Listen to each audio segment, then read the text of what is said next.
Hey y'all, Suzaku here. So Nightreign has a new DLC, The Forsaken Hollows, and with it, 2 new characters have come, and I've really enjoyed playing the Scholar. So here is his spoiler-free version of his Remembrance quest.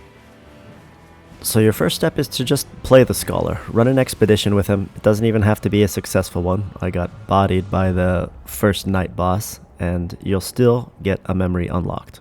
The Scholar's Remembrance quest is a really cool one. I enjoy the storytelling in it, and I hope you do as well. I'll also just be telling how I unlocked each chapter in the story, so if you found a different way, please let me know in the comments below. After my first expedition attempt, I unlocked up to chapter 3. At this point, I had already completed the main game with other characters, so I'm not sure if that affected it much, but be aware. Chapter 3 brings us our first actual Remembrance quest, so be sure to read through it and start the Remembrance.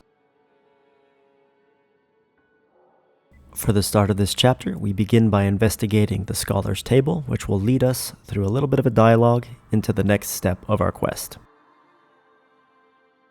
We get our first personal objective here, which is to search the underground chamber below the marsh. So boot up an expedition, make sure you choose the Scholar, and be ready to see the next step in this Remembrance quest. Marshes are a new point of interest with the DLC, and just like the other Remembrances, you will see the point of interest highlighted on the map. I did this one with a group, but I think you can manage it solo since there's no difficult boss fight or anything like that. You just have to navigate your way through the marsh, which is a bit weird in the beginning, but I'll show you where to go. So you'll want to enter through the main entrance, kind of the biggest looking one, and make your way down 1 level, just 1 level. Once you do that, on the right you should see another normal shaped door, not like a cave, and that's the one that you can go into right here. You'll enter through that pathway, drop down a little bit more, and you'll find an open door. If you're not on the personal objective, this door should not be open. It wasn't for me last time, and this gives you the Vassal's Journal. With your objective achieved, definitely make your way out and continue on with the rest of the day. At the time of this recording, I'm still getting bodied by the day 1 DLC bosses, but that's alright, you don't need to get far to get this first step done.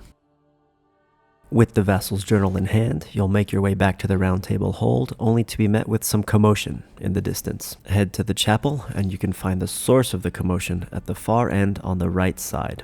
Let me know if it was surprising for you. After investigating the source of the commotion, go ahead and talk to the Iron Menial and exhaust his dialogue options. I'll check the other rooms. With all that done, you can now look at the Vassal's Journal on the Scholar's desk. After reading the journal, go ahead and talk to the Undertaker, exhaust all of her dialogue options, and that will let you finish this step in the Remembrance quest. Finishing Chapter 3 of the Remembrance will give us a new chalice that we can use, as well as unlock Chapter 4. Since there wasn't a Remembrance tied with this chapter, I wasn't certain what to do, but I wanted to fight the new DLC bosses, so I went and fought the Balancers, was victorious, and this is what gave me the next memory fragment. I'm not sure if beating any boss will do, but Balancers is what worked for me. Go to the journal, read through Chapter 5, and this one does have a Remembrance tied with it, so you'll get to begin that immediately. For Chapter 5, head to the Small Jar Bazaar, and he'll send you to a chapel in the Great Hollow. Inside you'll find Carrion Sorcerers. I find the Analyze skill is incredibly useful for dispatching them. Feel free to explore the building as much as you can. Other than being beautiful, I didn't find anything super interesting. After working your way up the various levels and through the enemies, you'll slowly end up high enough that you can jump to the giant crystal formation in the middle. This chapel is a great place to roleplay Nightreign as the next stealth action adventure if you are so interested. I don't think you have to defeat every enemy along the way, but I had a lot of fun doing it. Eventually, make your way up to the top, you'll be able to jump to the crystal, and from the crystal to the rafters. Look around once you are on the rafters and you will find an opening that you can pass through, which will lead you to a doorway. You won't be able to open this door just yet, but you'll want to return here once you deal with these intruders. On dealing with these intruders, my best advice is to try to get them one-on-one and use the Analyze skill to give them the old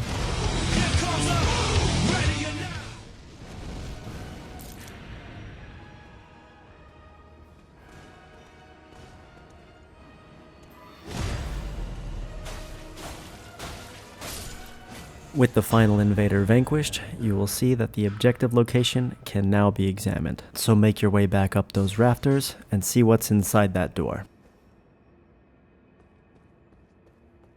Once inside, you'll find a lot of points of interest. Go ahead and interact with all of them. There's going to be some bombshells, and then you'll be able to conclude the remembrance. This will give us the Cleansing Tear, which is a great relic that will help us on our future expeditions. Chapter 6 does not give us a remembrance to do, but I think because I beat the Balancers, I also unlocked some of the costumes for Scholar, so after a quick wardrobe change, I decided it was time to fight the Night Lord.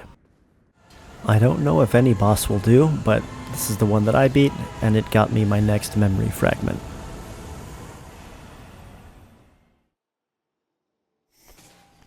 With this new memory fragment, there is more to the story, but unfortunately not another remembrance. I wasn't exactly sure what to do with this one either, but I thought now would be a good time to fight the Dreglord. Because of what Chapter 8 is, I'm not certain that we need to beat the Dreglord for Chapter 7, but it's just what worked for me. Let me know if beating the Night Lords or the Balancers worked for you. Also a quick PSA, don't drop your equipment like this if you have any from fallen comrades in other worlds. This will ensure that they get the merc for their contribution to our successful expedition. Beating the Dreglord here gave me Chapter 8, which does have a remembrance tied to it.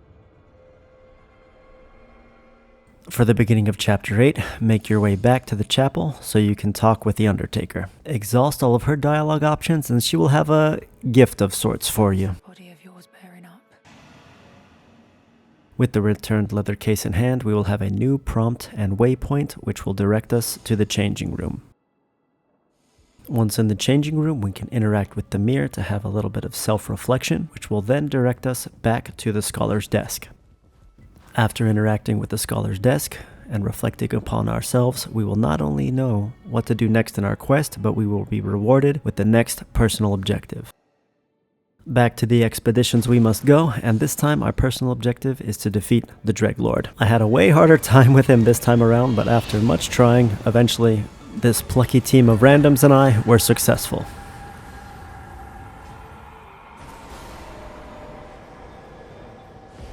For our efforts, we get a headband and the next and final step in the Scholar's Remembrance.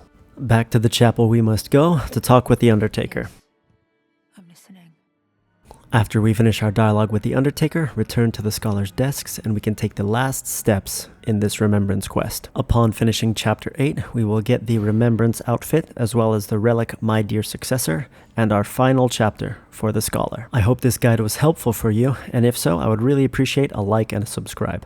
I'll definitely be doing more Scholar content as I really enjoy him, in addition to other Nightreign content, as well as my usual Street Fighter stuff. So if any of that's interesting to you, I would appreciate a like and a subscription. I'll see you in the next one.